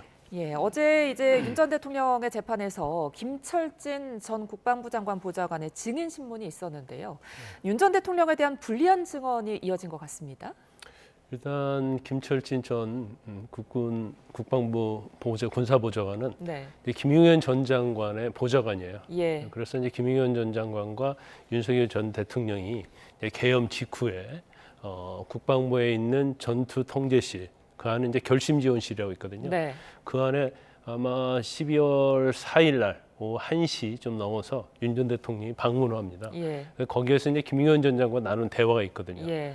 그런데 그때 윤 전 대통령이 김용현 전 장관에게 국회에 군인을 몇 명 보냈느냐 이렇게 물었다는 거잖아요. 네. 몇 명 투입했느냐. 그러니까 500명 투입했다고 하니까 한 1,000명 정도는 보내야지 이런 네. 얘기를 했다는 거예요. 예. 그래서 그런 얘기를 옆에서 김철진 군사보좌관이 들었다는 거죠. 예. 그 내용을 증언한 겁니다. 예, 말씀하신 국회에 군인 1,000명을 보냈어야 했다는 그 발언. 이게 재판에 어떤 영향을 미칠까요? 여러 가지로 굉장히 불리하죠. 예. 윤 전 대통령은 계엄 이후에 계속적으로 경고 목적이라는 얘기를 했잖아요. 예. 그러니까 비상계엄 자체가 원래 비상계엄 본질적인 내용을 하려고 한 게 아니고 일단 경고성으로 하려고 했다. 그러니까 고의가 없었다는 부분을 굉장히 주장을 했었잖아요. 예. 그런데 그러면서도 사실은 탄핵 심판 때도 마찬가지고요. 계속적으로 내가 계엄을 정말 하려고 했으면 군인을 그것밖에 안 보냈겠냐. 한 500명밖에 왜 안 보냈겠느냐. 네. 그런 얘기를 했단 말이에요. 그런데 사실 그 이후에 여러 가지 증언에 의하면 왜 1,000명을 보냈어야지 500명을 보내서 실패를 했느냐. 그렇게 이 얘기가 들릴 수밖에 없는 거예요. 그래서 윤 전 대통령이 계엄에 고의가 없었고 경고성이었다 이런 말에 이제 신빙성이 없어지는 거죠. 그래서 지금 뭐 이 보좌관의 진술 자체는 굉장히 윤 전 대통령에게는 불리한 증언이다 이렇게 볼 수 있어요. 네. 자, 또 한 가지 나온 증언이 김철진 보좌관이 그러니까 국회에서 계엄 해제 의결 이후에 윤 전 대통령이 전투 통제실을 찾았습니다. 그리고 여기에서 국회 법의 법령집을 찾았다. 이런 증언이 있었어요. 이 부분에 대해서 지금 검찰은 윤 전 대통령의 추가 계엄을 시도하려 한 게 아니냐. 이렇게 보고 있는 것 같죠? 이제 아마 국회 해산과 관련해서 국회가 만약에 지금 계엄의 해제를 요구했잖아요. 근데 해제 절차에서 뭔가 흠이 있으면 사실은 아마 윤 전 대통령 입장에서 보면 계엄을 해제하지 않으려는 생각이 있었던 걸로 보입니다. 그래서 계엄을 해제하지 않으려는 생각이 있었던지 아니면 또 이게 문제가 있기 때문에 다시 계엄을 선포하는 그런 시도가 있었을 가능성이 크다 이렇게 검찰은 보고 있는 거죠. 그래서 지금 뭐 법령집을 다시 받느냐 안 받느냐 이게 뭐 어떻게 보면 별거 아닌 것처럼 보이지만 사실 이제 법령집을 꼼꼼히 보면서 국회의 계엄 해지 요구 절차에 흠이 있다고 한다면 계엄을 다시 선포하든지 아니면 계엄 자체를 아직 아예 해제를 안 해버릴 수가 있어요. 그럼 계엄은 계속 가는 거잖아요. 왜냐하면 계엄 자체는 군을 동원해서 실력을 행사하는 거기 때문에 사실 계엄 해지 요구에 법적인 문제가 있다고 계속 주장을 하면서 계엄 정국을 만들어버리면 사실 굉장히 이제 중대한 국면으로 갈 수 있죠. 이 부분에 대해서 이제 검찰은 대통령이 당시 윤 전 대통령이 법령집을 보고 뭐 국회법과 관련된 것을 검토한 것은 계엄 해제 의사가 없었다. 이제 이런 부분을 좀 강조하는 걸로 보입니다. 네, 반면에 이제 윤 전 대통령은 직접 입장을 밝혔는데 이 국회법을 검토한 이유가 국회의 절차가 미비했기 때문이다. 이렇게 주장했거든요. 그렇다면 재판부는 어떻게 판단할까요? 일단 이 미비 자체는 지금은 별 문제가 되지 않죠. 만약에 계엄 해제 요구에 해제를 안 했더랄지 다시 계엄을 선포했다고 한다면 이제 법령집 찾은 거와 관련해서는 뭐 문제가 될 수 있겠지만 그게 아니고 계엄 해제 절차를 거쳐서 국회 요구에서 바로 해제를 해버렸기 때문에 사실 뭐 이 부분 자체는 이제 지나간 일이 돼버린 거예요. 그래서 단지 뭐 계엄의 어떤 고의성과 그다음에 가능성, 계엄을 다시 할 가능성 이런 부분에 있어서는 재판부에 윤 전 대통령의 불리한 심증을 형성할 수는 있겠죠. 자, 이런 가운데 윤 전 대통령 측에서 경찰의 3차 소환 통보에도 불응하겠다 이런 방침을 밝혔습니다. 윤 전 대통령이 이제 직접 작성한 혐의 관련 진술서를 제출하겠다 이렇게 밝혔거든요. 일단 뭐 1차, 2차 소환 불응했잖아요. 3차도 불응하겠다고 이제 변호의 의견서를 통해서 이제 밝혔단 말이에요. 그래서 아마 윤 전 대통령 측에서는 서면 조사랄지 아니면 경찰 방문 조사, 뭐 제3의 장소 이런 걸 생각하고 있는 것 같아요. 그래서 경찰 자체도 1차, 2차, 3차까지 소환에 불응했잖아요. 그러면 이제 강제 수사를 할 것인지, 이제 강제 수사라는 것은 결국 이제 체포영장을 발부받아 가지고 강제 집행해서 구인해서 조사받는 거거든요. 그래서 아마 그 부분 자체를 이제 경찰은 더 이상 소환을 하지 않을 걸로 보여요. 왜냐 워낙 윤 전 대통령 측에서 강하게 소환에 불응하고 있기 때문에 그러면 결과적으로 강제 수사로 가느냐 아니면 윤 전 대통령이 요구하는 뭐 서면, 제3의 장소, 방문 조사 뭐 이런 걸 고려하느냐 그 부분에 굉장히 경찰의 고민이 깊을 거다 이렇게 봅니다. 변호사님은 어느 쪽으로 갈 것 같으세요? 아니 뭐 다 가능성이 있다고 봐요. 일단 이제 대면 조사가 불가피하다고 하면 사실 체포영장을 발부받아갖고 집행하는 방법도 있을 수 있겠죠. 그런데 사실 이제 지금 윤 전 대통령과 관련된 가장 본질적인 부분은 이제 내란죄거든요. 내란죄는 이제 구속이 됐다가 법원에서 구속이 취소된 거잖아요. 그래서 사실은 그 내란이라는 엄청나게 큰 죄와 비교해 보면 뭐 이것은 뭐 그렇게 중한 죄가 아니다고 볼 수도 있기 때문에 뭐 경우에 따라서 뭐 서면 조사로 끝낼 수도 있고요. 또 조사가 안 된다고 하면 이제 불구속 상태에서 추가 기소할 가능성도 있다 이렇게 봅니다. 자, 이런 가운데 김용현 전 국방부 장관 그동안 보석을 2번 신청했었는데요. 정작 어제 법원의 조건부 보석 결정이 나오자 반발했습니다. 이 이유에 대해서 좀 더 자세히 살펴보고 이야기 이어가 보겠습니다. 12.3 계엄 후에 내란 혐의가 적용돼서 처음으로 구속된 인물 바로 김용현 전 국방부 장관이죠. 재판부가 어제 직권으로 보석을 허가했는데 어쩐 일인지 부당한 결정이라며 오히려 반발하고 있습니다. 자, 김 전 장관은 그동안 계속해서 석방을 주장해왔죠. 지난 1월에 처음으로 보석을 청구했었는데 이 당시 재판부는 범죄 혐의가 무겁고 증거인멸 우려가 있다는 이유 등으로 기각했습니다. 그러자 지난 2월과 3월에는 구속을 취소해달라고 청구했다가 기각됐고요. 지난 4월에는 다시 보석을 청구하기도 했습니다. 자, 이러던 김 전 장관이 이번에는 풀어준데도 나가지 않겠다고 버티는 이유, 바로 구속기한에 있습니다. 형사소송법상 1심에서 피고인의 구속은 6달까지만 가능합니다. 지난해 12월 27일 구속 기소된 김 전 장관의 구속 만기는 오는 26일이죠. 이때까지 재판을 마치지 못하면 곧바로 조건 없이 김 전 장관을 석방해야 하는 상황입니다. 반면 재판부가 어제 허가한 보석은 여러 조건을 달아서 피고인을 풀어주는 제도입니다. 김 전 장관의 경우 서약서 제출과 보증금 1억 원 납부, 그리고 주거지 제한 등이 조건으로 붙었고요. 해외 출국이나 내란 사건 관계자들과 연락하는 데에도 이렇게 제약이 따릅니다. 법원과 검찰의 입장에선 피고인을 풀어줄 때 생길 변수를 보석으로 차단할 수 있게 됩니다. 자, 김 전 장관 입장에선 일주일만 기다리면 제약 없이 행동할 수 있는데 굳이 조건을 달고 나갈 필요가 없다는 거죠. 현재 김 전 장관은 직권 보석을 취소해달라며 항고와 집행정지 가처분을 제기한 상태인데요. 법원이 구속기한 만료 전 보석으로 풀어주려 해도 김 전 장관 측이 서약서 작성 등을 거부하며 버티면 방법이 없습니다.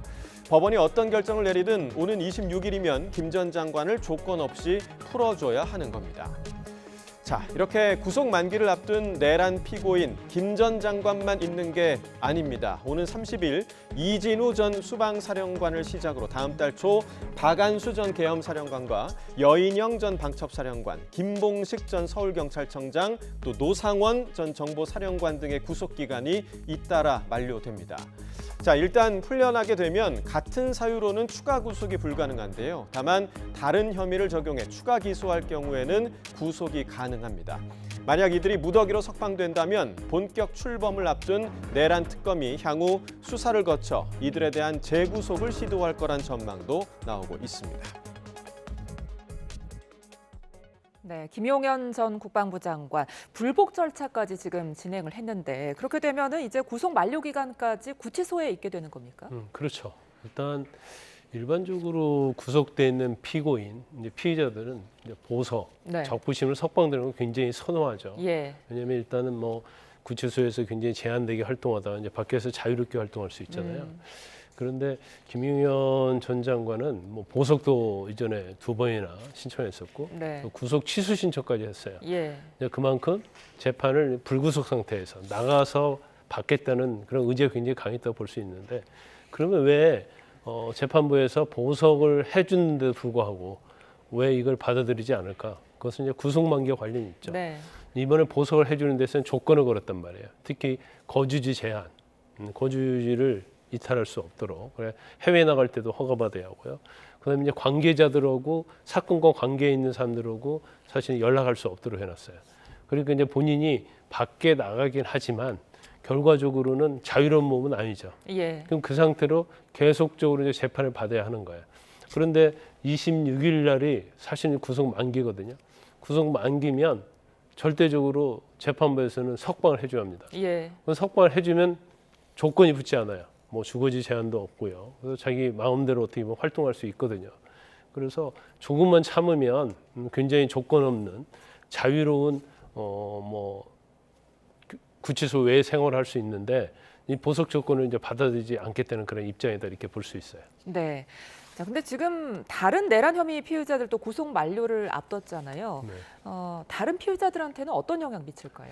일단 뭐 다른 피고인들도 마찬가지죠.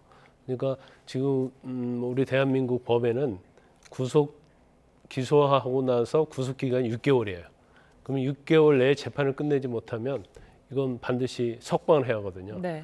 그리고 만에 하나 그 재판 중에 다른 사건을 추가 기소가 되면 이 구속 기간을 연장할 수 있어요. 재구속할 수 있는데 지금 현재 대부분이 그냥 내란죄로만 기소가 되고 추가 기소가 없기 때문에 재판부에서는 6개월 만료가 되면 반드시 풀어줘야 하는 거예요. 그래서 다른 피고인들 마찬가지죠. 좀 기다리면 다 구속 만기가 오기 때문에 대부분이 다 석방이 될 겁니다. 예, 자 이런 상황 속에서 어제 김건희 여사가 지병을 이유로 병원에 입원했습니다. 특검 출범을 앞두고 있는 상황인데 특검 수사에 좀 변수가 될까요? 일단 뭐 전부터 아프다는 얘기는 많이 나왔었어요. 그런데 이제 실제로 아픈지 어쩐지 모르겠지만 일단 병원에 입원을 했잖아요. 그래서 건강 상태가 어느 정도 모르겠는데 일단 김건희 여사 관련된 특검이 지금 뭐 준비를 하고 있지 않습니까? 네. 그러면 사실 이제 소환을 한다고 하면 물론 뭐 지병을 이유로 뭐 한두 번 정도는 불응할 수는 있겠죠. 그런데 이제 언제까지 지병이 있다고 해서 소환에 불응할 수는 없어요. 그럼 경우에 따라서는 특검에서 이제 강제 수사를 할 수 있죠. 네. 체포영장 발부해서 강제 구인해서 조사를 받을 수 있기 때문에 아마 뭐 병원에 입원했다 보니까 어느 정도 치료하면 이제 기간이 지나면 뭐 소환하면 조사받을 정도는 될 겁니다. 그래서 일반 검찰과 달리 이제 특검에는 제가 볼 때는 나가서 조사받지 않을 수 없을 겁니다. 예, 자 검찰이 건진법사로 알려진 전성배 씨가 통일교 측에서 김건희 여사에게 이제 선물 명목으로 받은 샤넬 가방에 대한 수사를 진행하고 있는데요. 이 가방을 가방 여러 개 그리고 신발 한 켤레로 교환된 걸로 지금 파악이 됐습니다. 그러면서 지금 검찰이 신발에 주목을 하고 있는 상황이죠. 일단 뭐 건진법사가 예. 샤넬 가방 2개를 예. 지금 건넨 걸로 알려져 있잖아요. 예. 그래서 이 가방이 김건희 여사에 이제 전달되었는지 여부를 이제 추적하고 있는 거예요. 네. 그런데 워낙 건진법사도 그렇고 그다음에 이 가방을 가지고 그 명품 매장 가서 첫 번째 이제 800만 원대 가방은 샤넬 가방 하나하고 신발로 바꿨습니다. 네. 그리고 두 번째 거 한 1,200만 원대 가방은 가방 2개로 바꿨단 말이에요. 그렇기 때문에 이 가방을 바꿨는데 왜 바꿨을까? 근데 가방을 바꾸러 간 사람이 누구냐면 바로 김건희 여사의 최측근 비서가 가서 바꾼 거거든요. 예. 그럼 우리가 상식적으로 생각하면 이 가방 신발은 김건희 여사에게 갔다 이렇게 생각할 수 있어요. 근데 워낙 중간 단계에 있는 사람도 마찬가지고 김건희 여사도 받지 않았다고 얘기를 하고 있기 때문에 이 부분을 사실 이제 밝히는데 어려움이 있는 거예요. 뭔가 돈이 오갔다고 한다면 이제 계좌 추적이라도 할 수 있는데 네. 이건 그렇지 않거든요. 그래서 지금 검찰에서는 뭐 저도 처음에 신발을 바꿨다고 그래서 그러면 사이즈 확인하면 되겠지 하는 네. 생각을 했었는데 예. 그러면 바꾼 신발의 사이즈가 어떤 사이즈냐? 그럼 경우에 따라서는 지금 김건희 여사의 비서가 가서 바꿨는데 이제 유모 씨거든요. 그럼 유모 씨의 어떤 신발 사이즈와 같으냐? 아니면 김건희 여사 신발 사이즈냐? 또 둘이 또 같을 수도 있겠죠. 신발 사이즈가. 그래서 네네. 아마 검찰에서는 지금 굉장히 수사하는데 애를 먹고 있다. 그래서 심지어 신발 사이즈까지 지금 확인하고 있다. 이렇게 볼 수 있습니다. 예, 알겠습니다. 오늘 여기까지 듣겠습니다. 지금까지 김광삼 변호사와 함께했습니다. 고맙습니다. 맑은 하늘 아래 볕이 강하게 내리쬐면서 현재 서울은 28도 가까이 올랐습니다. 기온이 크게 오르며 대기 불안정으로 오늘 내륙 곳곳에는 소나기가 지나겠는데요. 갑작스러운 소나기에 대비해 가방 속에 작은 우산 하나 챙겨 다니시면 좋겠습니다.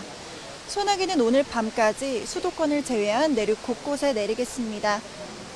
소나기의 양은 5에서 많게는 40mm가 되겠고요. 벼락과 돌풍을 동반해 요란하게 쏟아질 수 있어 주의해 주셔야겠습니다. 비가 내리며 습도가 높아 낮 동안 더욱 후덥지근하게 느껴지겠습니다.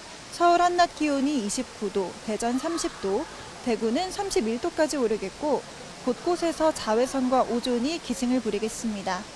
당분간 내륙은 맑은 가운데 내일과 모레 갈수록 더 더워지겠고요.